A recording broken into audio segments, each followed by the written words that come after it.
QSO Today, episode 353, Peter ODell WB2D. This episode of QSO Today is sponsored by Icom America, makers of the finest HF, VHF, and UHF transceivers and accessories for the radio amateur, reminding you that the great outdoors is calling. Get outside and under the stars with the new Icom IC705 all-band portable transceiver, now shipping from your favorite amateur radio dealer. And by LDG Electronics, whose desktop antenna tuners are perfect for your ham shack or mobile. My thanks to both Icom America and LDG Electronics for their support of the QSO Today podcast. Just a reminder that speaker applications are open for the next QSO Today Virtual Ham Expo coming in August. If you have a presentation on a technology or project that you're working on and wish to share it with thousands of your ham radio buddies, go to the QSO Today Virtual Ham Expo website and apply. Welcome to the QSO Today podcast. I'm Eric Guth4Z1UG, your host. For Peter ODell WB2D, amateur radio morphed into a professional life at the ARRL during the time of Spaceshuttle STS-9 and the introduction of the first amateur radio broadcast from the Space Shuttle. Peter describes his amateur radio journey and the challenges of being a ham radio journalist in this QSO Today. WB2D, this is Eric 4Z1UG. Are you there, Peter? I am. Peter, thanks for joining me on the QSO Today podcast. Let's start at the beginning of your ham radio story. When and how did it start for you? Oh, it started in junior high or high school, reading popular science.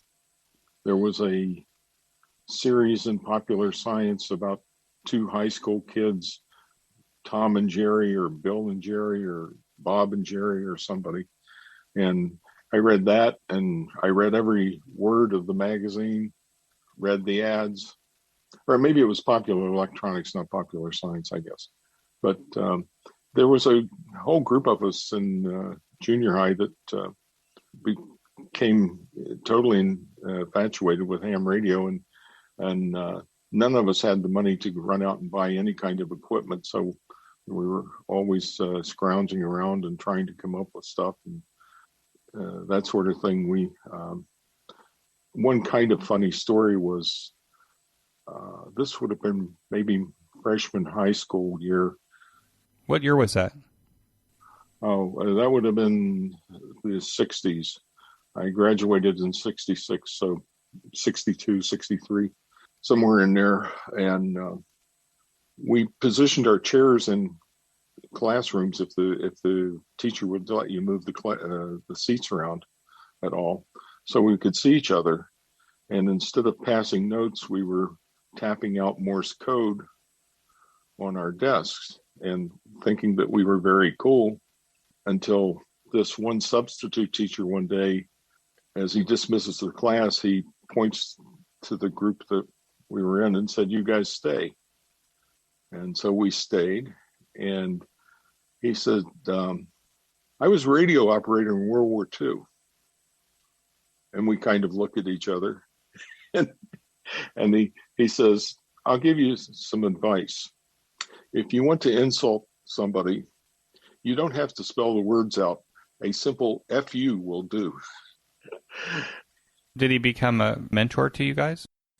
No, unfortunately, he was just a substitute teacher, and I think we saw him for a few days and never saw him again. It would have been great if he had been in the school. What was the hometown? Ravenswood, West Virginia. If you get a map and look at the west side of the state, the border is formed by the Ohio River. And there is a point where the river basically doubles back on itself in the space of a few miles there. Actually flows north for a few miles. And Ravenswood is right in that bend.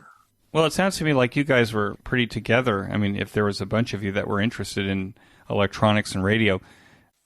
Yeah. Was there an amateur radio organization in Ravenswood? Was there some kind of ham radio activity?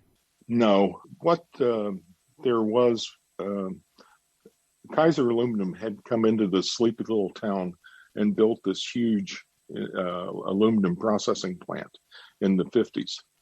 And so we had engineers and people like that from all across the country. Big city guys. Yeah, big city guys. And in a sense, it was almost like going to school in a not a West Virginia, sleepy town, but in where were they? I forget where they were. Oakland, California was. There was a bunch of them from Oakland, and so it was big city stuff, and those were the kids that I hung out with. I had a very high aptitude for math and science and that sort of thing, and even though socially, I didn't fit in. My dad was a blue collar worker at the plant, and he had been a coal miner, so I was on the outs there in that sense. But with respect to the people who were my friends, they were all pretty much, as the local West Virginians would have said, they were foreigners. Foreigners. What? So how did you actually find your way into ham radio? And did your friends find it as well? Yeah. Well, you interviewed Clark Stewart a few months ago. He and I were very close friends in high school. And there was a couple of other kids, Wayne Falks, Chuck Cox.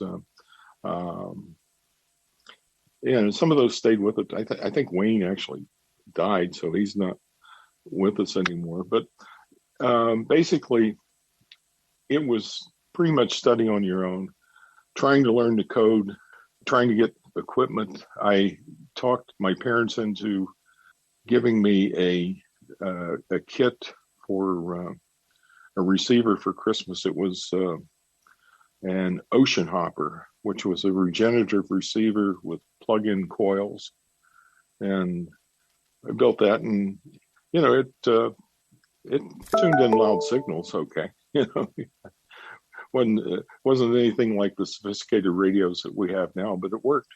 I tried my best to learn the code. I beat my head against the wall with the code, and at some point I got a novice license, kept working, and I just could not get the code. The technical stuff, that was a piece of cake. I glance at that and I could answer any of the questions the FCC would throw at me, but the code was a monster as far as I was concerned. When you got your novice license, were you active on the air? Yeah, I borrowed a receiver and a transmitter from. There were some hams that worked at the plant, and I think they may have had a radio club at the plant that helped some of us out and stuff. And I don't remember now exactly what the details were, but I know I borrowed equipment from people. I built a transmitter that nobody told me that there was a problem with controlling the length of wires between different stages of the transmitter. And so I thought, well, I got plenty of room here, let's spread it out. The transmitter worked, but when you went key down, the signal went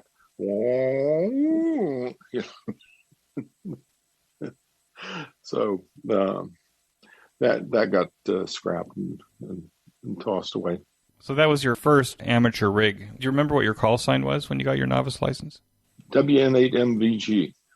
Yeah. So anyway, I did go and take the general test. You had to go down to Charleston, which was about 50 miles away. And I remember skipping high school one day and taking a Greyhound bus when the FCC was going to be in town. And I totally bombed the test. And I said, well, I'll never make it. And threw it aside. I was, headed to college, and I didn't think about ham radio again. I knew Clark had stayed with it, and I'd go over to his place and marvel at whatever he was up to. He kept working, he got a technician's class license and spent a lot of time on, 6 and 2 meters and stuff. But, I got interested in college and girls and all that kind of stuff. And just sort of put ham radio out of my mind. What did you major in college? And where'd you go? I had a double major from Marshall University. Had political science and sociology. I had originally thought that I was going to major in math, but when I got to college, I found out that I really just did not enjoy doing problems. And if you don't sit around and work problems 2 or 3 hours a day, it doesn't matter what your aptitude is. You don't do well when test time comes around. And so I bounced around and stuff, and then I was dating this gal that was I've always been political, so I was taking the poli-sci, and I started dating this gal that was a sociology major, and she was all excited about that. And so I ended up getting a double major in sociology and political science. And where did you go after that? Well, I got married, and my wife was from New York, and I couldn't wait to get out of West Virginia, get me the hell out of here. Was she the sociologist? Did you marry her? Oh, hell no. But that was a fun summer. She was actually a music major in college, which kind of gave me some real insight. I can tell you about that in a little bit. But I went to New York, and I spent a year or so working for a bond house on Wall Street at an entry-level clerk position, and then I went back to grad school and got my master's in sociology from City College. And did you stay on Wall Street after that, or? Oh, no. Again, it was something that I could do very easily, but I wasn't that interested in it. And so what happened was sometime while I was in New York, Clark called me and said, you can get a novice license again. They changed the rules. The old rule was that if you had a novice license and it expired, you could never get another one. And so I got another novice license and started putting together a station and got on the air and had a pretty good time. And I was doing much better with the code than I had been. And I was coming close to my graduation. I had applied to a bunch of other schools for PhD programs, and I got admitted to University of Michigan. So the plan was to finish my degree in New York, pack up what little bit of furniture and stuff that we had, and bring it down to West Virginia, spend the summer goofing around at my parents' house, and then go to Ann Arbor in the fall. So I said, well, I lived in the West Village on Bank Street, and I said, yeah, it's like a 6-8 block walk to Varick Street to the FCC office. Let me go in and take the test. And I was making contacts at probably 15 words a minute or so on the air. And you were making those contacts from New York City? Yeah. Let's back up slightly, Peter. What was the rig then in New York City? I had a DX60 transmitter, crystal transmitter. I don't remember the receiver. It might have been a Heathkit. So you're mid-20s. Yeah. Maybe a Heathkit receiver? Probably. One of my regular listeners asked me to ask from now on, without making a vow, what the antenna was. I find this an interesting question in New York City, because when I think of New York City, I'm thinking, either high-rises or apartment buildings, and antennas could be difficult. What was the antenna on the building? Well, okay, that's not quite the image. Bank Street is very, very old, West Village area. So there are some I'm going back, I don't know what's there now, I haven't been there in years. But when I lived there, there were some high rises up towards 8th Avenue. But if you got west of 8th Avenue, it was what they called Federalist buildings. And these were buildings that were built during the Revolutionary War era. And they were 4 stories high, shoved up against each other, not much space in them, very low ceilings. And I had a landlord that didn't seem to care, what went on. So I managed to get a vertical antenna up on the roof somehow. I remember exactly what I did. I did all kinds of crazy things to get antennas up over the years. So. And now this message from Icom America. I can already feel spring in the air, and the great outdoors is calling. Get outside under the stars with one of Icom's ultimate SDR transceivers. Stay connected while off the grid. The Icom IC705 is the perfect transceiver for hams who enjoy both a great indoors and outdoors. It's the perfect QRP companion with base station features and functionality at the tip of your fingers in a portable package covering HF 6 meters, 2 meters, and 70 centimeters, and is weighing in at just under 2 pounds. These features include a 4.3-inch touchscreen with live band scope and waterfall, 5 watts with a BP272 battery pack, or 10 watts with an external 13.8 DC power supply. Single sideband CW, AM, FM, as well as full D-Star functions. A micro USB connector, Bluetooth, wireless LAN, and an SD card slot. Integrated GPS with antenna and GPS logger. The HM243 speaker microphone is standard equipment. The basic accessory for the IC705 is the optional backpack, the LC192, with a special compartment for your IC705 and room for accessories for soda activations or a day social distancing in the park. Visit the IC705 webpage to view accessories and free software available for download. If you lean to the VHF and above region, then you can create your own band opening with the Icom IC9700. This transceiver radio brings direct sampling to the UHF-VHF weak signal world. This all-mode transceiver is loaded with innovative features that are sure to keep you busy. These features include a 4.3-inch touchscreen color TFT LCD with real-time high-speed spectrum scope and waterfall display, smooth satellite operation with 99 satellite channels, dual watch operation, and full duplex operation in satellite mode. I believe it is the most exciting VHF and above transceiver on the market today. And finally, the Icom IC7300 is the most advanced HF transceiver in its price class and ideal for the new ham or the experienced ham looking for an upgrade.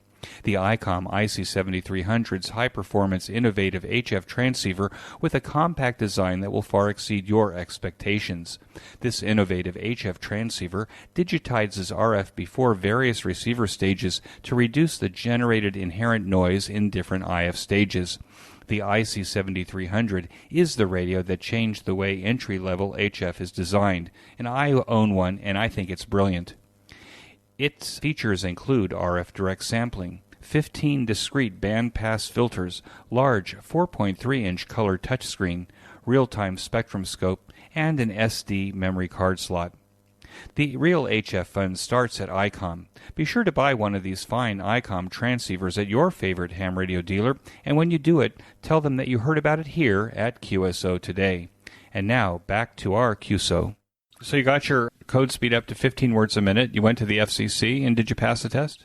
I bombed it miserably. It sounded like a freaking machine gun when he turned the code on. I just straight panic, freak out and stuff. And I was getting ready to go off to this, PhD program. And I was just like, okay, I'm done with this, pack it up, forget about it. So I get to West Virginia, and Clark comes over one day and he says, I want you to take the ham test in Charleston again. And I just looked at him and I laughed. I said, that's silly. I'm never going to be a ham. I'm never going to get through that damn code test. So, forget it. And he said, I don't care whether you pass or not. But he says, my dad's going to go take the test. And I want somebody to go along with him to babysit him. So I'm working. I can't get off. And I want you to go down there, take pretend you're taking the test. Just, make sure he doesn't have a heart attack or something. I said, yeah, well, hey, I'm in grad school and it's costs, I don't know, whatever it was, $15 to take the test or something. And he says, I'll pay it. And if you happen to pass, you can pay me back. I go, okay. Why not? Didn't crack a book, didn't study, didn't listen to code, and hadn't listened to code for 2 months prior to that. Got up, drove down to Charleston with Clark's dad. We go in there and there's a waiting room full of people, 20, 30 people in there. They're all sweating bullets. They're nervous. They're jittery. Some of them look like they were going to keel over. And I'm just sitting there laughing at them. I'm going, this is silly. Right. You have no investment. I am here to fail the test. I am not here to pass the test. And I know I can fail the test. I failed it before.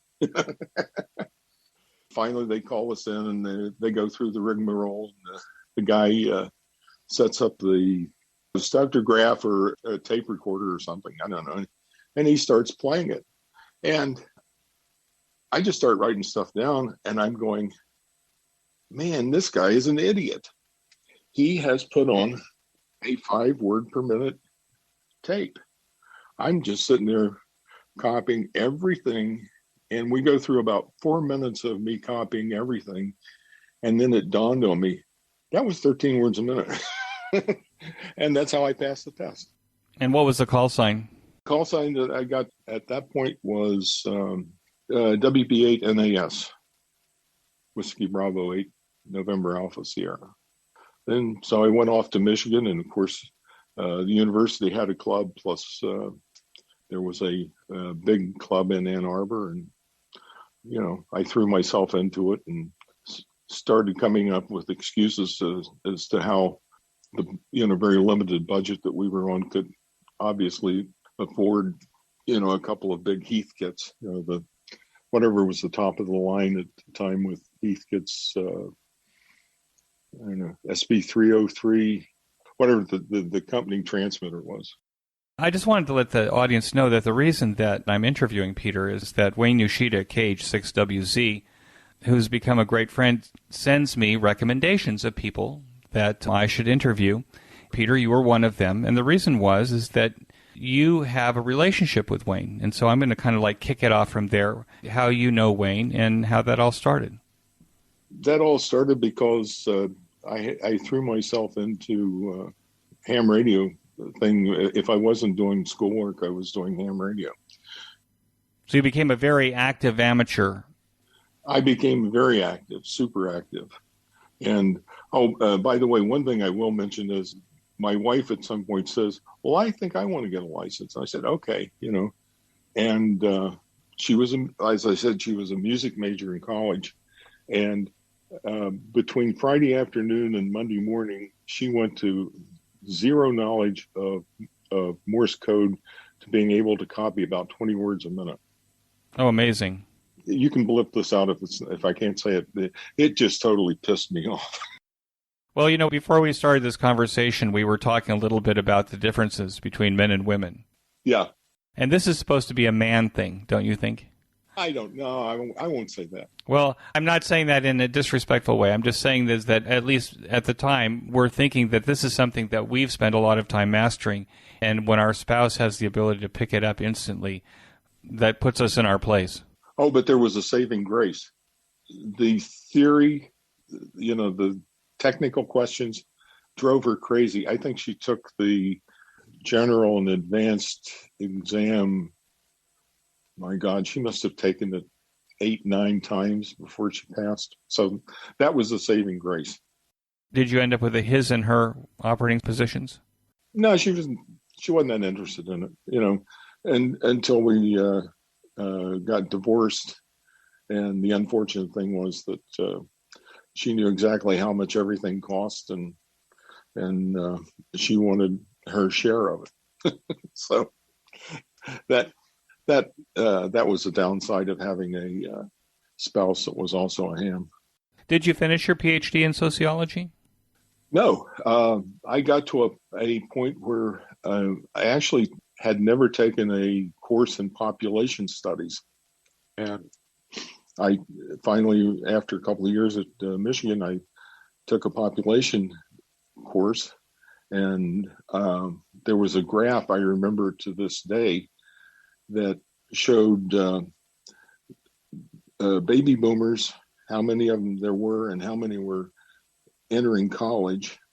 And that line extended over from, from the beginning, World War II, the end of World War II, where, wherever they got to college age. And it went out to, 20 years in front. And then when the baby boom ended, that line just took a sudden downturn. And then there was another line of universities turning out PhD students.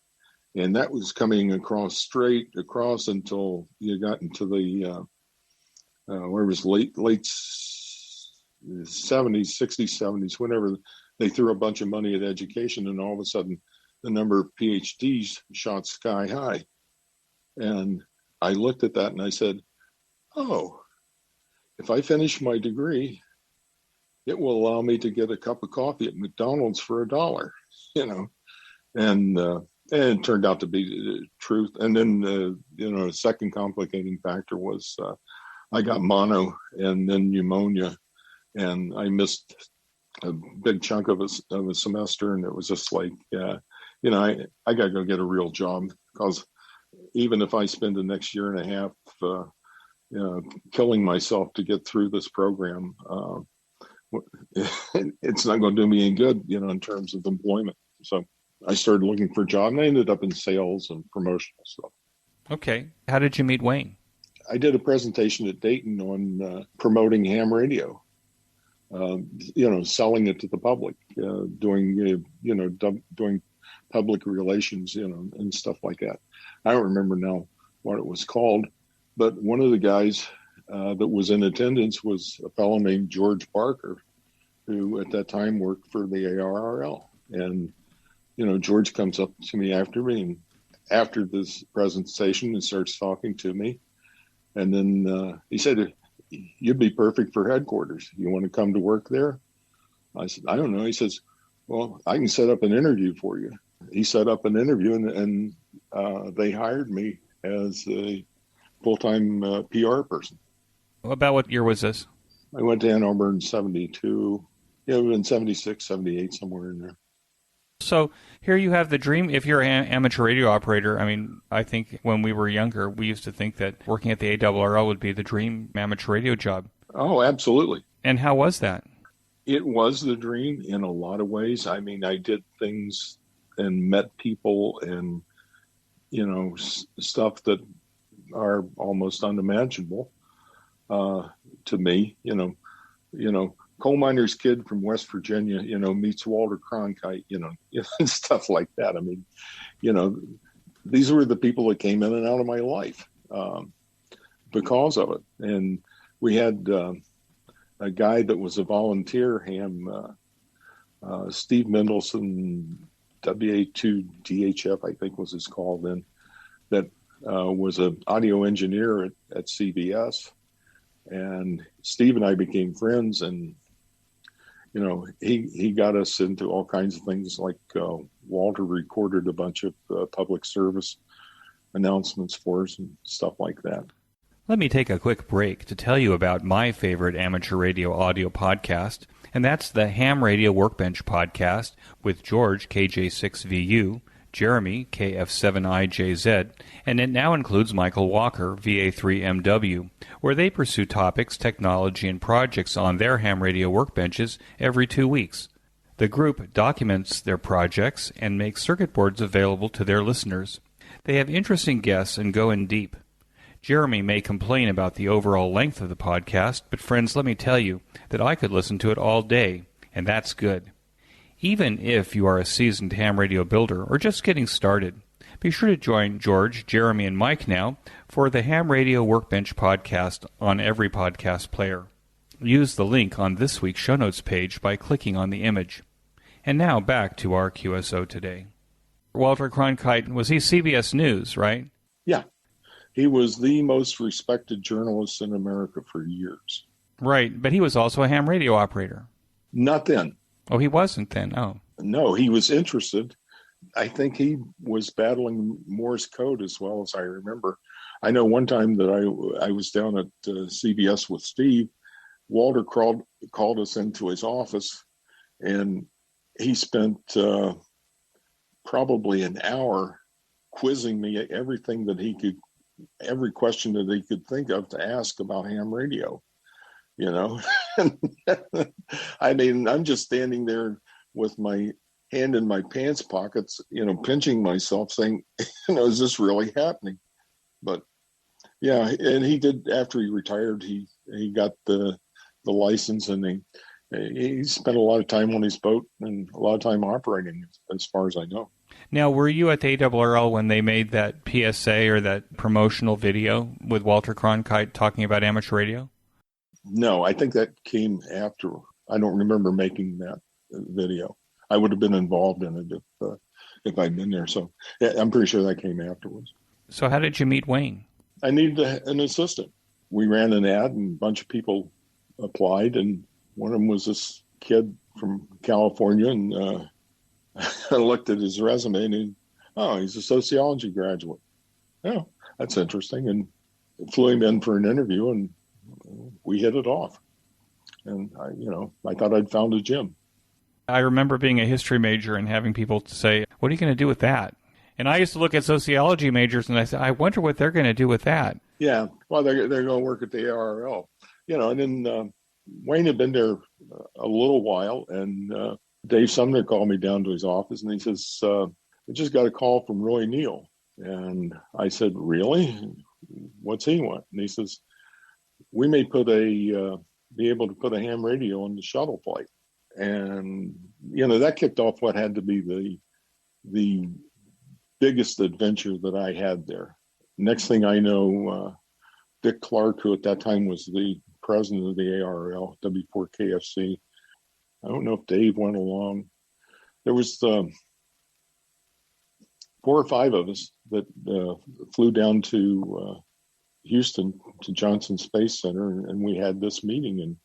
And we find out that the groundwork had been laid to have Owen take a ham radio on STS-9. Now we have to back up for clarification here. For the younger members of the audience, who is Roy Neal, and what was his relationship to the ARRL?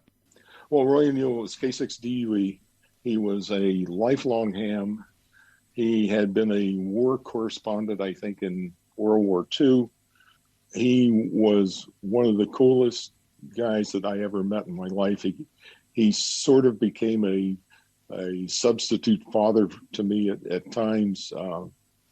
And he was at that time vice president for news of the National Broadcasting Network, NBC. He ran the Los Angeles office, but he had been intimately involved in covering the space program from day one. And he had a very distinctive voice, as I recall, growing up. Much to his chagrin, his nickname was the Golden Pipes. Right. And Dave Sumner was a guest on the QSO Today podcast. So I'll put a link for the listeners to actually go, and if you haven't heard that interview, that was a very, very nice interview as well. Okay, and then you bring up Owen. Who's Owen? Owen Garriott, W5LFL. And he was a NASA astronaut who was assigned to STS-9, which was a major science mission for the shuttle program. Owen had been with NASA for, probably 20 years or something at that point. And he had spent 60 days on that first space station that we put up. I don't remember. I get lost in all the acronyms and stuff now, but it was what it was they took one of the Saturn V's that had been scheduled for a moon launch, shut off the Apollo program. The second or third stage of it, was a huge thing about the size of a tractor trailer. They turned that into a laboratory, and we had people doing experiments and stuff, space for a while. It was a, precursor of the ISS. Space Lab. It was Space Lab. That was the name of it. Space Lab, right. Okay, so why were you the guy from the ARRL that got to spend so much time in Houston? Well, because it was going to be a major PR coup for ham radio. Fortunately, both Vic Clark and Dave Sumner saw it that way. They saw it as an opportunity to expand the awareness of ham radio, and that's how we, set out to do it. And in retrospect, do you think it did? There's obviously every astronaut that seems to go up now to the International Space Station seems to have an amateur radio license. Do you think that attracts people to amateur radio? Yeah, it's, like everything with NASA, it's not as bright as it was. It doesn't shine. It's not that shiny new item. It's, become kind of, a mainstay, but, the stuff that they do with education program, talking to kids from space and stuff like that. It's good for ham radio. It's good for the space program. It's a win-win situation all the way around. I agree with you. I think it is too. Yeah, we sent out probably somewhere around 5,000 press kits, and this had never been done before. This was a tool that you could send to a local ham. What we didn't want happening was, some local hams trying to make contact with the shuttle, and a reporter shows up and the hams and starts asking the ham question, and you get it's a big deal to have a guy up there, and we're just having a lot of fun chasing. You come off looking like idiots. And we sent out professional press kits, had like 15 different press releases in there, talking points, all the stuff that you would have for, if it was some corporation was putting on some introduction of a new piece of equipment or something. And we covered all the bases, and it went out to about 5,000 people around the country, and probably some foreign too. That's pretty cool. Yeah, there were some interesting things in it. When we started putting it together, I started calling people, and I called AMSAT, asked if they wanted to put a press release in the packet. And I got told, are you kidding? We are unmanned space flight. We have nothing to do with this. Just go play with your little toy and leave us alone. Okay. Right. Well, that seems like a strange response. Well, I don't know. Because it seems to me anything in space should have the interest. But I also think AMSAT's changed, right? Don't they now support? Oh yeah. They came about the time we mailed out the press kits. They come running to the door saying, "Can we be included?" And it's like, yeah, you kind of missed the boat on that one. And the same thing with Motorola. One of the things was that very early on, all the ham manufacturers submitted radios, and none of them passed tests at NASA for one simple reason. The plastics used in the construction all outgassed at a very high rate. And if you've got a enclosed space like the shuttle, outgassing becomes a huge problem. And and we knew that Motorola radios they'd already passed different tests and stuff like that. And so the Schaumburg Ham Club volunteered to build the radios for Owen's flight. And that was another thing. I called the guy at the plant manager at Schaumburg, and I told him, what we were doing and what the club was doing, and asked him if he'd like to put some PR material into the press kit. And the response was, Motorola builds professional radios. We do not build amateur radios.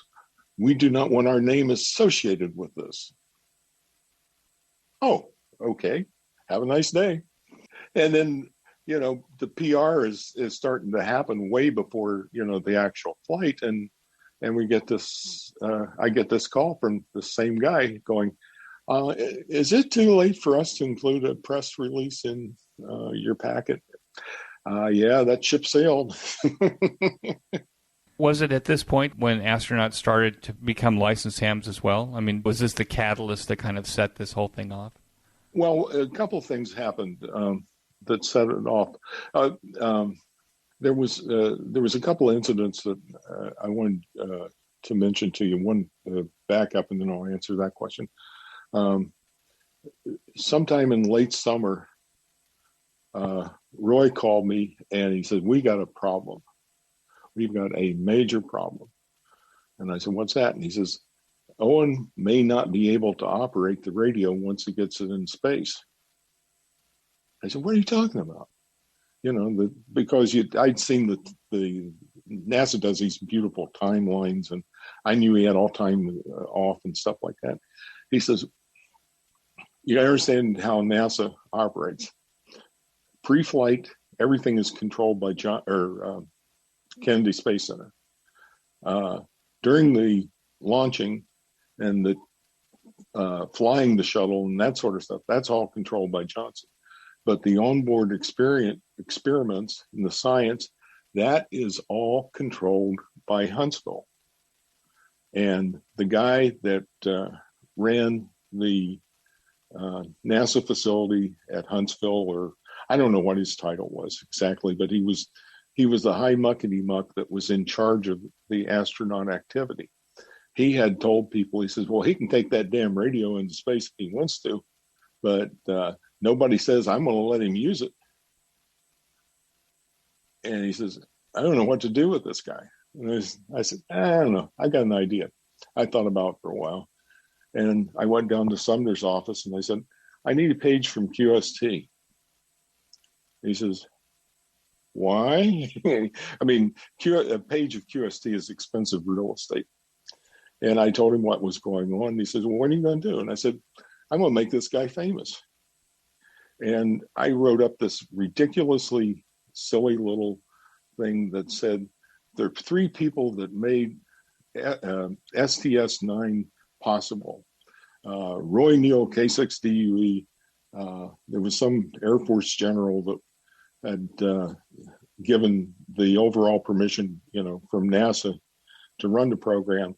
And then I put this guy's picture in. I called his office and got a picture and a little bio sheet. And I just did a little biographical sketch of the three people, which incidentally, the people that had actually been doing all the work, the hams at Johnson and Kennedy and all the ones behind the scenes were royally pissed that this guy got the coverage he did until they found out why.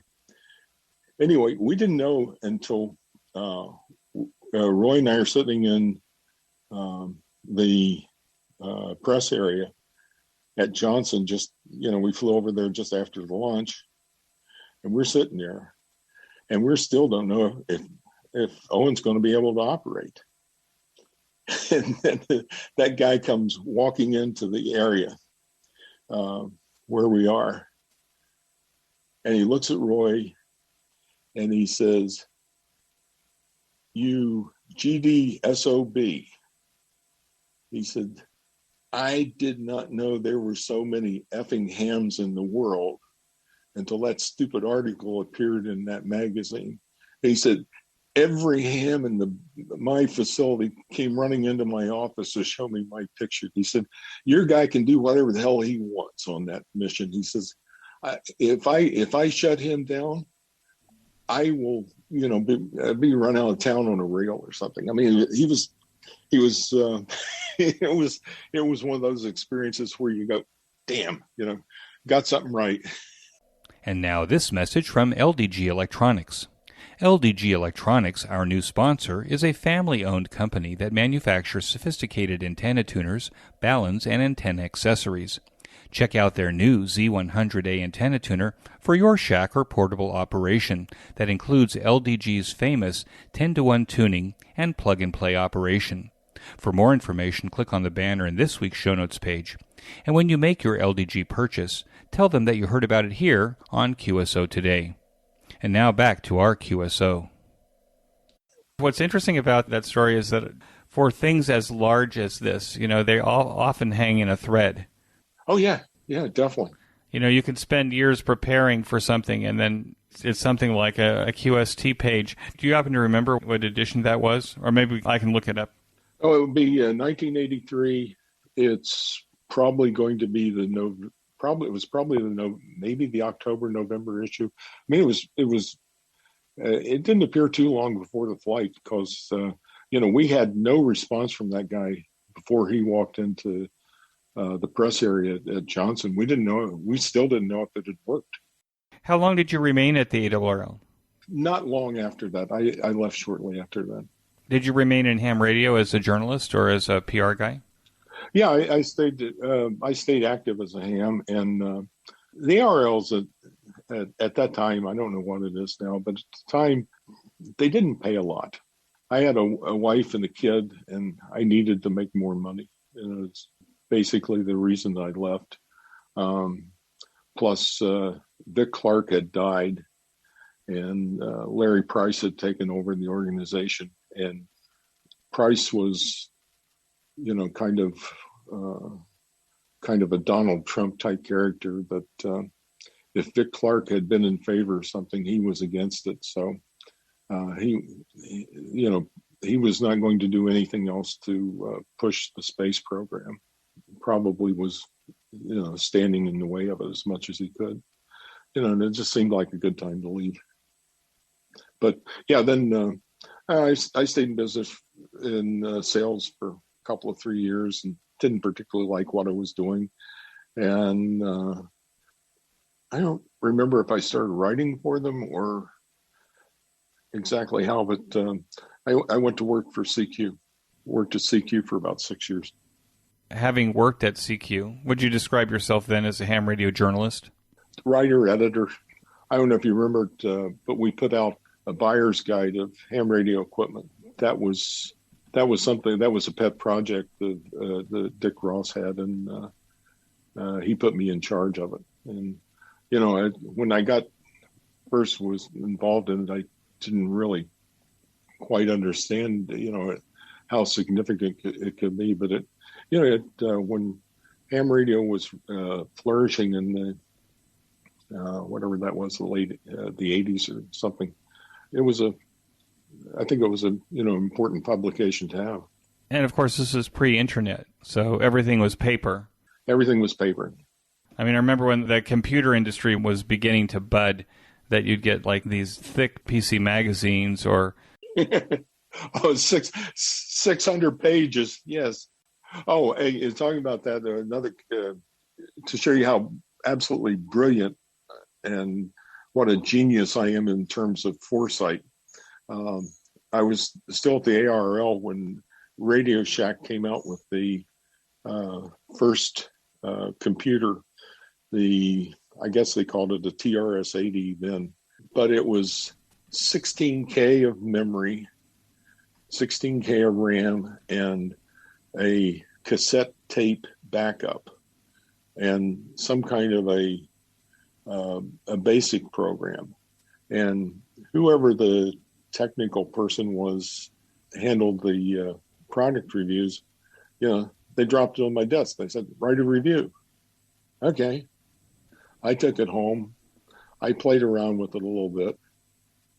I said, I don't see the point of this. I don't get this. I don't see this going anywhere, And I ended up writing a review, which fortunately they threw out. And they turned the equipment over to somebody else who was a little more perceptive than I was, and that guy wrote the review. Then I think they stuck my name on it, but I really had nothing to do with it. But I did participate in the first computer review that went into QST, and was I ever wrong? 180 degrees wrong. I saw that you wrote a book called Ham Radio Horizons in 1995. What was the reason for that book? And where were you at in your life at that point where you're writing a book like this? I was at CQ, and Dick wanted I don't know, I guess he was talking to Sumner or something, and they wanted to do a joint publication. And so he had me write it. Tech department at ARRL took it and rewrote it. I had a kind of a folksy way with writing things, and more of a PR kind of thing than a technical writer. Although I did a stint as a technical writer at the League, and I can certainly do the technical writing thing of just solid descriptive sentences and stuff. But they didn't like what I wrote. I think they threw most of it out, and again, they stuck my name on it for something that they didn't do. But the book is available on Amazon for anybody that wants to. Oh, is it? I didn't even know it was. Yeah, it's still there. Okay. I don't know that it's still in publication. It's possible that maybe it's available as a used book. Probably. I did find it on Amazon. Yeah, I don't think it ever sold very many copies. I know. It was trying to be two different things at the same time, and that just usually doesn't work. And what did you see in 1995 as the horizon of amateur radio? Did you see where it was going? No. From the time I was in Ann Arbor, I had been very interested in repeaters and that kind of technology. I think I thought that it would probably, continue along in that vein. Of course, cell phones came along and totally gutted that whole area.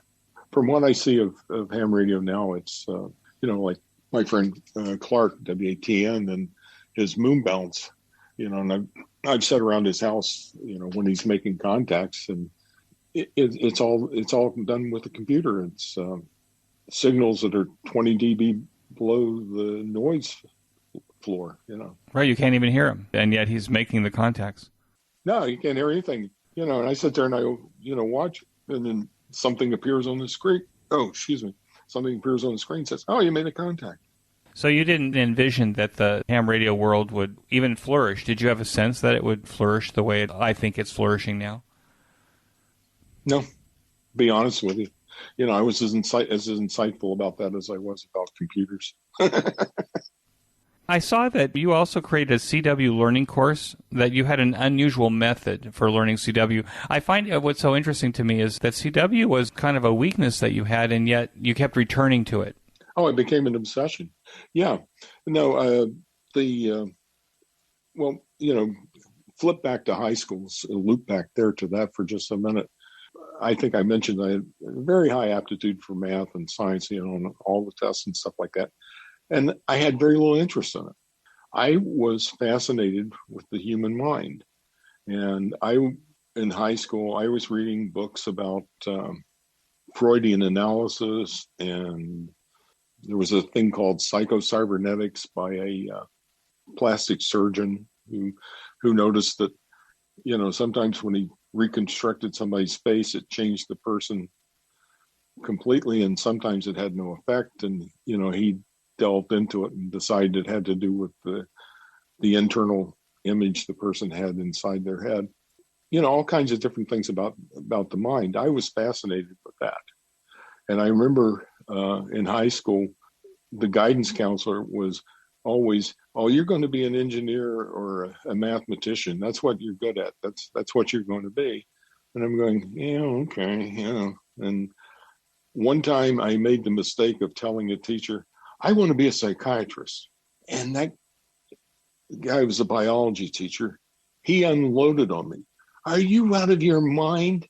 Are you kidding? That would be the biggest waste in the world. Well, So I continued my interest in the human mind, and somewhere along the line, I started studying hypnosis and became a hypnotist and stuff like that. And my wife, having been a music major, I figured out, oh, she was using a totally different part of her brain to process the code.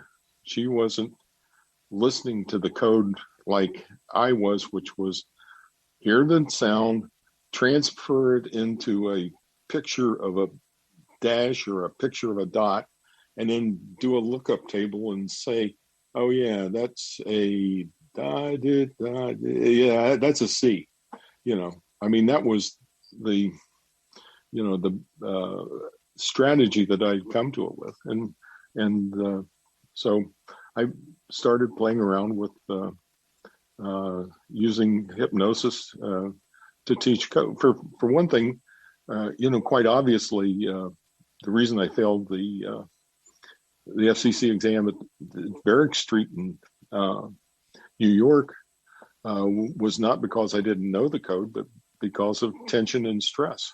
If you can, teach yourself a deep relaxation method, and also learning comes at a much higher rate. So, yeah, I developed the CW mental blockbuster, and the first iteration of that was when I worked at CQ.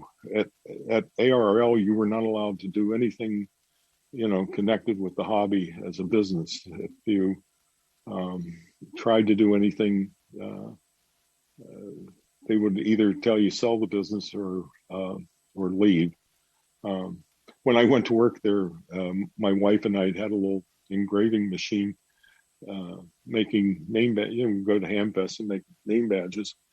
And when we got to headquarters, they said that was a no-no. That was too much of a connection to ham radio. It was a conflict of interest. So I had to sell the engraving machine. But Dick, he didn't care. He said, just don't do anything that embarrasses the company, or, don't imply that CQ is endorsing you. And so I put together these little different programs using hypnosis to teach Morse code. And it's been going since 1987. So you're still selling the product? Yeah, it started out as cassette tapes, and then went to CDs, and now it's MP3 downloads. I don't sell a lot of it. I don't sell much, on a good month, maybe a few $100s, but sometimes maybe not even $100 a month. It's, there's not that big a call for ways of learning Morse code.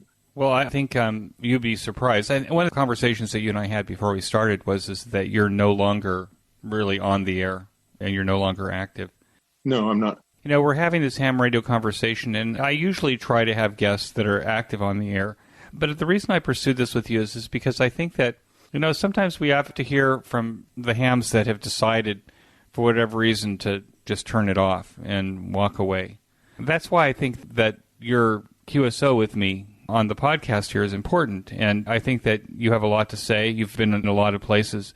And I think I want to go there. I just wanted to tell you, by the way, in 45 minutes, I'm taking my CW Academy class, which anybody that's trying to enroll in CW Academy knows that to get a seat in the CW Academy takes almost a year.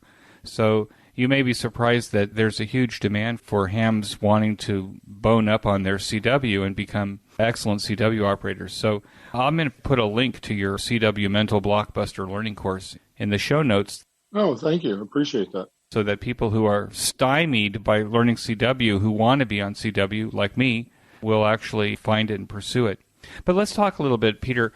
Why did you decide that it was time to just shut the radios off and walk away? That wasn't an actual decision that was consciously made. Like I said, I got divorced at the time I left CQ in New York. I had a little plot of land out in outside of Huntington, town called St. James, and I had a 50-foot tower and a TH7 and a kilowatt amplifier and a TS-940, I think, whatever the big Kenwood radio was at the time, and a whole bunch of other stuff. And like I said, when we got divorced, my wife, being a ham, she knew what it was all worth. She insisted that we sell everything and split the money. So I ended up selling all the equipment. Moved around some after that. I've actually got some equipment here at the house somewhere, but I don't have any of it set up. And every once in a while, I think about pulling it out and getting back on the air. And so far, I haven't done it. So it's I could never go back to the tower and that stuff. I'm 73 years, or will be 73 years old here next month. You're no longer a tower climber. Yeah, in fact, I had a note from Clark before this phone call that he couldn't find any hams here to climb his tower. And he's got a really nice installation here, but it's needing work. He can't climb it, and he's having to resort to getting a commercial company to come in and climb his tower and fix his antennas. So. If I got back on, I would probably get back on a QRP mode or something, with a vertical and some radials. Peter, I'm going to invite you to the next QSO Today Virtual Ham Expo in August. Hopefully, almost 100 presentations, you'll find something that rings a chord and find a new way of looking at the hobby. It's less stressful and not as demanding as a tower with professional climbers. Yeah. Yeah, I'm living on retirement income, so I'm pretty sure I can't afford a tower climbing out. Peter, I want to thank you so much for joining me on the QSO Today podcast, and wish you 73, and hope that you come to the expo in August, and hope that you'll get on the air again. It was my pleasure. 73. Thank you. 73. That concludes this episode of QSO Today. I hope that you enjoyed this QSO with Peter. Please be sure to check out the show notes that include links and information about the topics that we discussed. Go to www.qsotoday.com and put in WB2D in the search box at the top of the page. My thanks to Icom America for its support of the QSO Today podcast. Please show your support of Icom America by clicking on their banner in the show notes pages. You may notice that some of the episodes are transcribed into written text. If you'd like to sponsor this or any other episode into written text, please contact me. Support the QSO Today podcast by first joining the QSO Today email list by pressing the subscribe buttons on the show notes pages. I will not spam you or share your email address with anyone. Become a listener sponsor monthly or annually by clicking on the sponsor buttons on the show notes pages, or use my Amazon link before shopping at Amazon. Amazon gives me a small commission on your purchases while at the same time protecting your privacy. I'm grateful for any way that you show appreciation and support. It makes a big difference as I head towards episode 400. QSO Today is now available in the iHeart, Radio, Spotify, YouTube, and a bunch of other online audio services, including the iTunes Store. Look on the right side of the show notes pages for a listing of these services. You can use the Amazon Echo and say, "Alicia, play the QSO Today podcast from TuneIn." My thanks to Ben Bresky, who edits every single show and allows both this host and my guest to sound brilliant. Thanks, Ben. Until next time, this is Eric, 4Z1UG, 73. The QSO Today podcast is a product of KEG Media Inc., who is solely responsible for its content.